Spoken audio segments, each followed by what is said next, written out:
ጥያቄም የብዙዎችን ቀልብ ስቧል። ለረጅም ጊዜ ሲሰራውና በየሳምንቱ ብዙ ሳቅን ወደ የሰው ቤት ሲያስገባ የቆየበት ፕሮግራም ስሙ እንዲቀየር ጥሪ ቀርቧል። የዚህ ሐሳብ አመንጪ ዶክተር አብይ ይህን ሐሳብ የያዘውን መልእክቱን እንዲያቀርበዋል። መቼም አስቸግራችሁ አላውቅም። ዛሬ ግን ይህችን መልእክት ብቻ ሼር በማድረግ ለኢቢኤስ ማኔጅመንት እንድታደርሱልኝ በትህትና እጠይቃለሁ በማለት ሐሳቡን ጀምሯል። ለኢቢኤስ ቴሌቪዥን የቀረበው ጥሪም እንዲህ ነው። አርቲስት ነጻነት ወርቅነህ በቤተሰብ ጨዋታ ፕሮግራም አማካኝነት ወደ እያንዳንዱ ኢትዮጵያዊ ቤት የገባው በሳቅና በደስታ ብቻ አልነበረም፣ በቅንነትና በታላቅ ስብዕናም ጭምር እንጂ።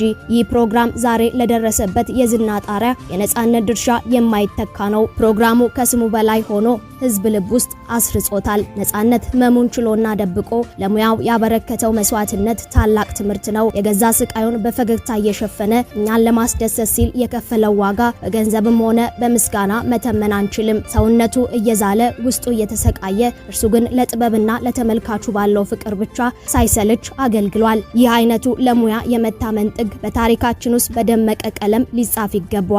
ስለሆነም የፕሮግራሙ ስያሜ የነጻነት ጨዋታ በሚል ተተክቶ ዘመን እንዲሻገር ጠይቃለሁ። ይህ ስያሜ ለነጻነት የሚሰጥ የክብር ካሳ ብቻ ሳይሆን ለኢቢኤስም ለባለሙያዎቹ ያለውን አክብሮት የሚያሳይበት ትልቅ አጋጣሚ ነው። ስሙን በፕሮግራሙ ላይ ማኖራችን ትውልድ ስለርሱ ታታሪነትና ስለከፈለው መስዋዕትነት ዘወትር እንዲያስታውስ ያደርጋል።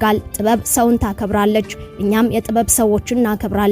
ነጻነት ለሰጠን የዓመታት ደስታ፣ ለፈጠረው የቤተሰብ አንድነትና በህመም ውስጥ ሆኖ ላሳየን ጽናት የምንከፍለው ትንሹ ውለታ ይህ ነው። የኢቢኤስ ማኔጅመንት ይህን የብዙዎችን የልብ ትርታ እንደሚሰማና የፕሮግራሙን ስያሜ በመቀየር የነጻነትን አሻራ ለዘላለም እንደሚያጸናው ተስፋ አደርጋለሁ። ድምጹ ይህ መልእክት ለሚመለከተው አካል እንዲደርስ ሼር አድርጉ በማለት መልእክት